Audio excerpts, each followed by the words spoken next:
আমরা যেন টি-20 বিশ্বকাপ খেলতে পারি, কারণ আমাদের ক্রিকেটাররা এটা কষ্ট করে অ্যাচিভ করেছে। কিন্তু আমাদের যে নিরাপত্তা ঝুঁকি ভারতে খেলার ক্ষেত্রে, সেই নিরাপত্তা ঝুঁকি পরিস্থিতির কোনো পরিবর্তন ঘটে নাই।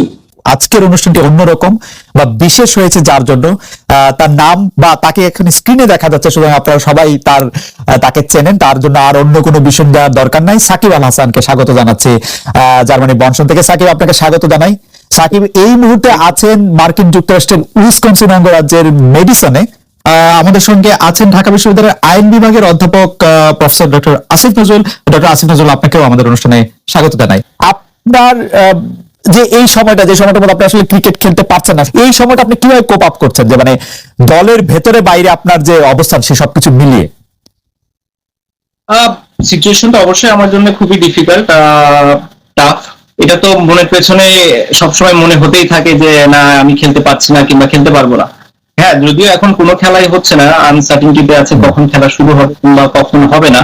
বাট যখনই হবে, তারপরে তো আমি জানি না যে আমি আসলে, আমার টাইম তো আছে আরো প্রায় 6 মাস, 5.5 মাস, 6 মাসের মতো। আমার তো অতদিন বাকি আছে। তো যদি নেক্সট 1 মাস পরে খেলা শুরু হয়ে যায়, তো আমি আরো 4 মাস, 5 মাস, 6 মাস পরে খেলবো। তো ওই জায়গাটা তো অবশ্যই খারাপ লাগে এবং খারাপ লাগার মতোই বিষয়। বাট আমার কাছে মনে হয় এটাও একটা এক্সপিরিয়েন্স, শেখার অনেক কিছু আছে। আসলে অনেক সময় বা অনেক কিছুই আমরা অবহেলা ছলে দেখি কিংবা নেওয়ার চেষ্টা করি, যেটা আসলে নেওয়া উচিত না। আমার কাছে মনে হয় এই বড় শিক্ষাটা আমি খুব ভালোভাবে পেয়েছি। আপনার সাথে যখন আমার লাস্ট কথা হয়েছিল 2016 সালে, তখনও আপনি তার কিছুদিন আগে আপনার কিছুটা ব্যানের মধ্যে দিয়ে আপনি যাচ্ছিলেন, সেটি একটি অন্য কারণে, এবং তখন আপনি বলেছিলেন যে খেলা না থাকলে আপনার পক্ষে এইটা মেনে নেওয়া অনেক কঠিন, খেলাটা আপনি এতই এনজয় করেন আসলে। আসলে থাকাটাই সব থেকে বড় ইম্পর্টেন্ট, মানে মাঠে না যাওয়াটাই হচ্ছে সব থেকে কষ্টের বিষয়। ধরেন আমি খেলছি, কোথায় খেলছি অত ইম্পর্টেন্ট না, আমি যে খেলছি এটাই আমার কাছে ইম্পর্টেন্ট। তো ওই জায়গাটাতে যখন আপনি যেতে পারছেন না কিংবা খেলতে পারছেন না, স্বাভাবিকভাবে অনেক অনেক খারাপ লাগার বিষয় এখানে থাকে। সাকিব, আপনার কাছে আরেকটু সিরিয়াস বিষয়টা কথা বলে, আপনি সর্বশেষ আমরা দেখেছি যে আপনি খেলোয়াড়দের অধিকার নিয়ে একটি সংবাদ সম্মেলন করেছিলেন, খেলোয়াড়রা আপনাদের পাশে ছিলেন, এবং কিছু কিছু বিষয় যেগুলি খুবই যৌক্তিক বোর্ডের কাছে আপনি আসলে উপস্থাপন করেছিলেন। সেই উপস্থাপন করে আপনি যেই দাবিগুলি জানিয়েছেন, তার কতগুলি মানা হয়েছিল সঙ্গে সঙ্গে, তার কতগুলি কিছুদিন পরে মানা হয়েছিল, সেই দাবিগুলি সম্পর্কে বা সেই বিষয়গুলি নিয়ে আপনি আর কোনো খোঁজ রাখছেন কিনা, বা কেউ আপনার কাছে আর কোনো কিছু বলছে কিনা, আপনার কাছে কতটা কি মনে হচ্ছে যে সেই দাবিগুলি কতটা মানা হয়েছে? আসলে আমি শিওর যে প্লেয়াররা সবাই সবার সাথে তো ডিসকাস করেই, বাট আমার কাছে মনে হয় যে মোটামুটি বেসিক যে চাওয়া পাওয়া প্লেয়ারদের ছিল সবগুলাই ফুলফিল হয়েছে। দু একটা হয়তো যেটা হয়নি, যেটা হতে আসলে সময়ও লাগবে, তো ওইটার জন্য আসলে ওয়েট করতে হবে। আর বাকি বেশিরভাগই চাওয়া পাওয়া তো আমার মনে হয় যে ফুলফিল হয়ে গিয়েছে। এই কারণে প্লেয়াররাও সবাই খুশি, তারা এখন চাই যত বেশি খেলা হোক এবং মাঠে থাকতে।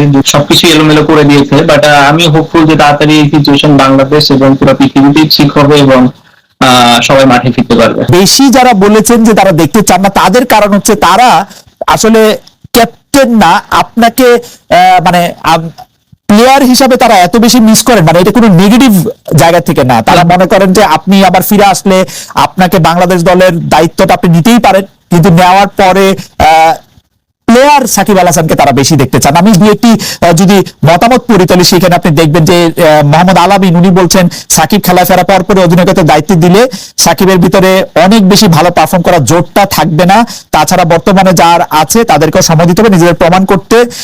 কিন্তু মোহাম্মদ কামরুজ্জামান তিনি বলছেন ক্যাপ্টেন হয়ে সাকিব ভালো পারফর্ম করছে, এক্সট্রা চাপ নেওয়ার ক্ষমতা ওর মধ্যে সবসময় আছে, তবে না কেন, এরকম ভাবেই কথাগুলি আসছে। আপনি এটাকে কিভাবে দেখেন? এরকম আরো মতামত আছে, আমি লম্বা সময় ধরে পড়ে দিতে পারি, কিন্তু আপনার কথা শুনছি। সবার আগে তো আমি খেলায় ফিরতে চাই। জি। তো 5.5 মাস পরে যখন খেলায় ফিরবো, আগে খেলায় ফিরি, বাকি সব ডিসিশন আসলে তারপরে। তার আগে আসলে অন্য কোনো ডিসিশন নাই। এখন সবার আগে হচ্ছে যে কিভাবে সময়টা তাড়াতাড়ি যাবে, তাড়াতাড়ি শেষ হবে, কিভাবে আমি যেখানে থেকে আসলে খেলাটা আমার বন্ধ হয়েছে সেখান থেকে যেন আমি আবার শুরু করতে পারি, সেটা হচ্ছে আমার কাছ থেকে সব থেকে বড় চ্যালেঞ্জ এবং সব থেকে বড় মানে নিজের প্রতি নিজের একটা এক্সপেকটেশন, যে যেখান থেকে আমি শেষ করেছি ওখান থেকে যেন আমি শুরু করতে পারি। তো আমার কাছে চ্যালেঞ্জ ওই একটাই, আমার কাছে বাকি আর কোনো চ্যালেঞ্জ নেই। কোনো অ্যাডিশনাল চ্যালেঞ্জ কি আসবে না এটা আসলে পরের বিষয়, কিংবা আমি চিন্তা করবো কি করবো না সেটাও পরের বিষয়। ফার্স্ট টার্গেট হচ্ছে যেখানে শেষ করেছিলাম, মানে শেষ হয়েছিল সেখান থেকে যেন শুরু করতে পারি। সাকিব, আপনাকে দেখে আমার চোখের দেখা যেরকম মনে হচ্ছে আপনি কি একটু ওজন কমিয়েছেন? বা আমরা যদি প্রশ্নটা অন্যভাবে করি যে আপনি ফিটনেস ধরে রাখার জন্য কি কি করছেন সেটা নিয়েও দর্শকদের অনেক আগ্রহ আছে, মানে you look very fit, agile, এবং মনে হচ্ছে যে আপনি বয়সও অনেকখানি কমেছে, আপনার চুল টুল বড় হওয়ার কারণে একটা হতে পারে। ওয়ার্ল্ড কাপের পর থেকে তো ওয়েটটা অনেক কন্ট্রোলের ভেতরে ছিল। বাসার ভেতরে থাকি, বাসার ভেতরে যেহেতু থাকা হয় স্বাভাবিকভাবেই বয়স একটু কম লাগতে পারে, চুল টুল বড় হয়ে গিয়েছে, তো এটা আর একটা রিজন। বিশ্বকাপ আপনার, আমরা জানি বিশ্বকাপে আপনার যে পারফরমেন্স, মানে এটা যে কোনো খেলোয়াড়ের জন্য এটা একটা ড্রিম পারফরমেন্স ক্রিকেট। বেশি একটা তো আসলে দূরের চিন্তা কখনোই করতে চায় না, বাট যদি বলি যে নেক্সট ওয়ার্ল্ড কাপ, এভাবে চিন্তা করলে মানে নেক্সট ওয়ার্ল্ড কাপই তো, তো সেখানে একটু তো অবশ্যই একটা ব্যাকআপ মাইন্ড, একটা চিন্তা থাকে, যদি সুযোগ আসে খেলতে পারি, ফিটনেস থাকে, পারফরমেন্স থাকে। আমার মনে হয় যে আমাদের খুব ভালো করার সুযোগ আছে। আমি খুব মনে প্রাণে আসলে বিশ্বাস করেছিলাম যে এবারও আমাদের ভালো করার সুযোগ আছে। আমরা খুব কাছাকাছিও ছিলাম, হয়তো ছোটখাটো দুই একটা কারণে আমরা আমাদের পুরো পোটেনশিয়াল অনুযায়ী আসলে খেলতে পারিনি, বাট আমরা এই জিনিসটা চেঞ্জ করতে পারবো এবং আমরা যে ধরনের টার্গেট নিয়ে যাব সেই টার্গেট অ্যাচিভ করতে পারবো বলে আমার মনে হয়। এবং যেহেতু এশিয়াতে খেলা, সাবকন্টিনেন্টে খেলা, মানে আমাদেরকে অন্য টিমদের আসলে ভয় করা উচিত হবে বলে মনে করি ওই সময়টাতে। এখন যেভাবে আমাদের ক্রিকেটের অবস্থা আছে বা রিবিল্ডিং একটা সিচুয়েশনে আছে, হয়তো এর ভেতরে খুব ভালো একটা পর্যায়ে চলে আসবে বলে আমি বিশ্বাস করি। হয়তো এটা কিছুদিন সময় লাগবে, বাট ওয়ার্ল্ড কাপের আগে আমার কাছে মনে হয় আমরা খুব ব্যালেন্স ভালো একটা দল নিয়ে ওয়ার্ল্ড কাপে যেতে পারবো। উনি যে এরকম জনশ্রুতি চালু আছে যে আপনিও 2019 সালে 18 সালে যে নির্বাচন হয়েছিল সেই নির্বাচনে কম্পিট করতে চেয়েছেন প্রধানমন্ত্রী শেখ হাসিনার কাছে গিয়ে। মানে একরকম আমরা এরকম শুনেছি যে সাকিবও আসলে এমপি নির্বাচন করবেন বা এমপি হবেন, এমনকি আমরা এতদূর পর্যন্ত শুনতে পেয়েছিলাম যে সাকিব আসলে আরো বড় কিছু পেতে যাচ্ছেন। ঘটনাটা কি ঠিক? আপনি কি আসলে এমপি হতে চেয়েছিলেন 2018 সালে? আসলে কিছু জিনিস আসলে এটা খুব গোপনীয় সিচুয়েশনে থাকাই ভালো, খুব গোপনীয়তার সাথে থাকা ভালো, যেটা আসলে কখনো প্রকাশ পাওয়াই উচিত না।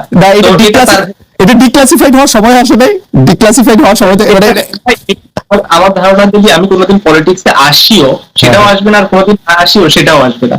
তো এটা এমন একটা সিক্রেট এবং ইন্টারেস্টিং। এই যে আমার কৌতূহল, আমি শিওর আমার কৌতূহল বাড়লো এবং আমাদের দর্শকদের কৌতূহল অনেক বাড়লো। দেখ কৌতূহলটা তো আপনি জায়গা মানে মানুষের কৌতূহল জাগার মতোই জায়গা, এবং যে সাবজেক্টটা নিয়ে আপনি বলছেন এখানে অনেকেরই কৌতূহল থাকা খুবই স্বাভাবিক। আমি যদি আমার জায়গায় না থাকতাম আমারও কৌতূহল থাকতো, এটাই স্বাভাবিক। বাট এই যে দুই একটা কৌতূহল মানুষের মনে আসলে থাকার দরকার, সব কৌতূহল যদি আপনি প্রকাশ করে দেন আসলে মানুষেরা তখন আমাকে নিয়ে আগ্রহ থাকবে না। আপনাকে এটা একটা আপনাকে নানা কারণে আগ্রহ থাকবে সাকিব আল হাসান। আরেকটি বিষয় আপনার সাথে নামের সাথে জড়িত, কিন্তু আমি বিষয়টাকে আরেকটু অন্যভাবে প্রশ্ন করতে চাই। আমরা দেখেছি যে গত সরকার ক্ষমতাচ্যুত হওয়ার পরে আমরা ভারতের সাথে বিভিন্ন বিষয়ের যে চুক্তিগুলি রয়েছে সেই চুক্তিগুলি জনসমক্ষে আসবে সেটা আমরা চেয়েছিলাম, অনেকে চেয়েছিল যে সেই চুক্তিগুলি বাতিলও করা হবে, কিন্তু সেই চুক্তিগুলি বাতিল করা হয়েছে বলে একটিও আমি শুনি নাই, জনসমক্ষেও আসে না। এটার কারণ কি? অনেকে বলে থাকেন এর জন্য নাকি আপনি একজন নিয়ামক, কারণ আপনি ভারতের একজন পরীক্ষিত বন্ধু। আমি স্যার আপনাকে বলতে পারলাম না, কিন্তু অনেকে কেউ বলে। যাই হোক খালেদ, আমি আপনাকে জিজ্ঞেস করি, আপনি কি 15 বছর এই কথাটা শুনেছেন যে আমি পাকিস্তানের দালাল, আমি প্রচন্ড ভাবে শুনেছেন না? আমি রাজাকার, ছাত্রলীগ মিছিল করেছে, আমাকে ধাওয়া করে পাকিস্তানে পাঠিয়ে দিবে, অনেকভাবে শুনেছেন অনেক কিছু। হ্যাঁ, এখন বললাম যে এটা তো আপনার কিছু মানুষ এত সরল প্রকৃতি, তাদের কোনো একটা মানুষ আমরা একটা কিছু বললো সাথে সাথে বিশ্বাস করা শুরু করে, আমাদের বৈশিষ্ট্য। কিন্তু বাংলাদেশের ম্যাক্সিমাম মানুষের বুদ্ধিমত্তা অত্যন্ত প্রখর, তারা এসব প্রচারণা কান দেয় না। আপনার নিশ্চয়ই মনে আছে আমি ক্ষমতাচ্যুত হওয়ার পর আমাদের এই সরকার দায়িত্বে আসার পর, আমি আমার দায়িত্বে আসার পর ভারতীয় পত্র পত্রিকা বরং আমাকে নিয়ে অপপ্রচার করা হয়েছে যে লস্করে তৈয়বা জিনিসটা সম্পূর্ণ অপপ্রচার, জঘন্য অপপ্রচার করা হয়েছে। তো এটা আপনার এতই হাস্যকর। এখন আপনার মাঝে মাঝে আমাকে ধরেন লোকজন বলে কি ভাই আপনি খালেদ আমাকে একটা সেন্ট বলতে দেন, দেখেন আপনি যখন রাস্তাঘাটে হাঁটবেন আপনি মাঝে মাঝে কিছু ভিখারিকে দেখেন না, ময়লা হাতে নিয়ে হাঁটে, ছুটি মারে লোককে, ময়লা ছুড়ে মারে, আপনি কি তাকে কনফ্রন্ট করতে যান নাকি আপনি একটু মানে একটু দূরে দূরে সরে থাকেন? তো এই সমস্ত কথাবার্তা যারা বলে তাদেরকে আমি এই যে ওই ধরনের আবর্জনা ছুঁড়ে মারা, যে নোংরা যা থাকা, যে আপনার যে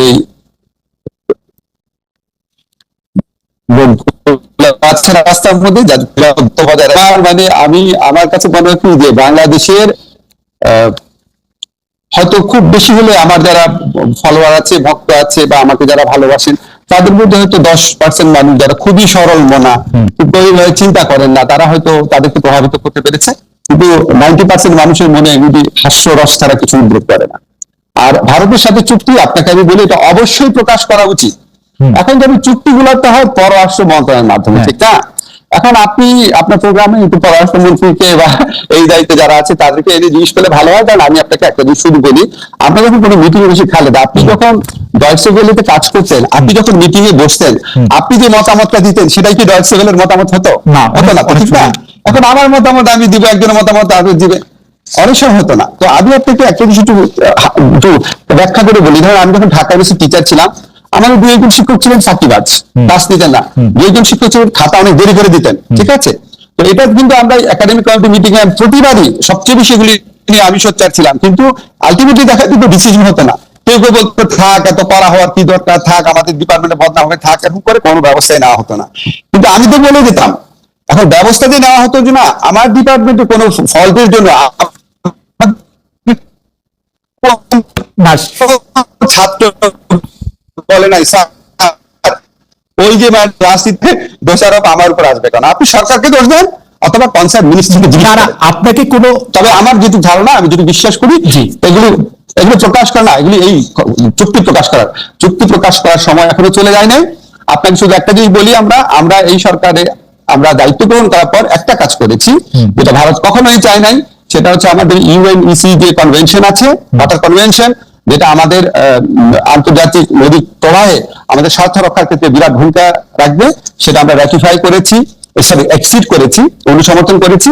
এটা আমরা খুব শীঘ্রই আপনি ঘটা করে জানবেন। এই সমস্ত আপনার দেশের স্বার্থ রক্ষা করার জন্য আন্তর্জাতিক আমরা করে যাচ্ছি। আর চুক্তি, আরেকটা কথা শুধু বলি, চুক্তি প্রকাশের সময় এখনো শেষ হয়ে যায় না। অবশ্যই আমি একটু দর্শকদের মনে করে দিতে চাই, যখন আসলে বাংলাদেশে একটা অদ্ভুত অবস্থা ছিল, কেউই আসলে ঠিক মতো কথা বলতে সাহস করতো না, তখন কিন্তু প্রফেসর আসিফ নজরুল, আমি আসলে গত 15 বছরের কথা বলতেছি, প্রফেসর আসিফ নজরুল একদম তার দৃঢ় মানে বুলন্দ আওয়াজে তিনি এগুলি নিয়ে কথা বলেছেন। সেজন্য আমাদের আশা প্রফেসর আসিফ নজরুলের কাছে অনেক বেশি যে ভারত একচেটিয়া ভাবে আপনাকে ট্রান্সশিপমেন্ট বাতিল করে দিচ্ছে, আপনাকে বলছে যে এখানে স্থলবন্দর আপনাকে ব্যবহার করতে দিব না। আমাদের হাতে কি কোনো কার্ড নাই যেটা আমি পাল্টা করতে পারি?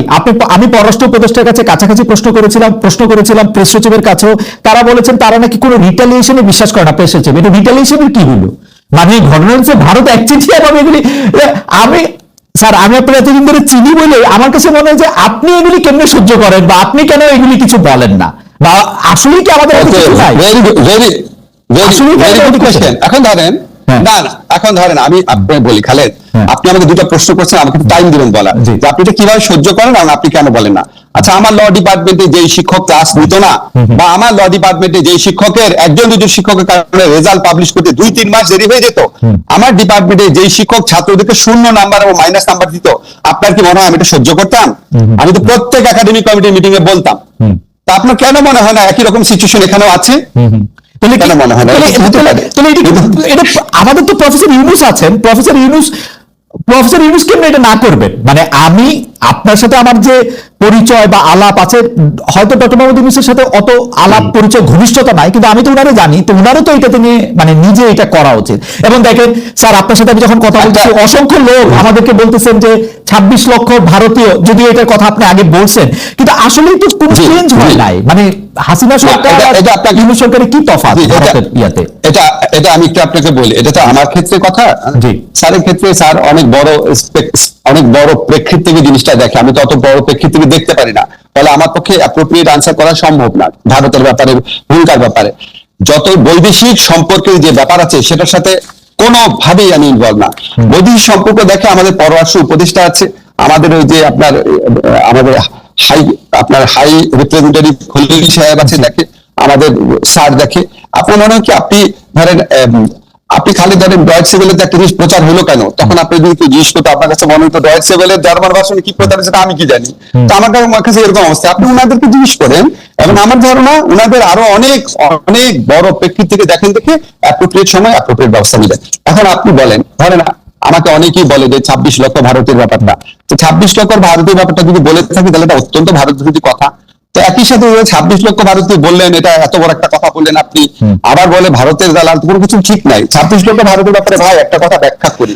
আমরা যখন 15 বছর অ্যাক্টিভিজম করতাম, অনেক জায়গায় অনেক ভাষণ দিতাম, অনেক বক্তব্য দিতাম, যখন আমরা বক্তব্য দিতাম প্রত্যেকটা কথা অ্যাকিউরেট হতো না। এখানে আমি সিপিডির একটা রিসার্চ পেয়েছিলাম, আমি এটা আগের সময় ডিটেইল বলেছি, বলেছে 5 লক্ষ, সিপিডি বলেছে 5 লক্ষ, আরেকটা বলছে এর চেয়ে অনেক বেশি হতে পারে। এখন ধরেন আমার যদি অ্যাকচুয়াল ফিগারের চেয়েও ইম্পর্টেন্ট ব্যাপার ছিল ব্যাপক সংখ্যায় রয়েছে।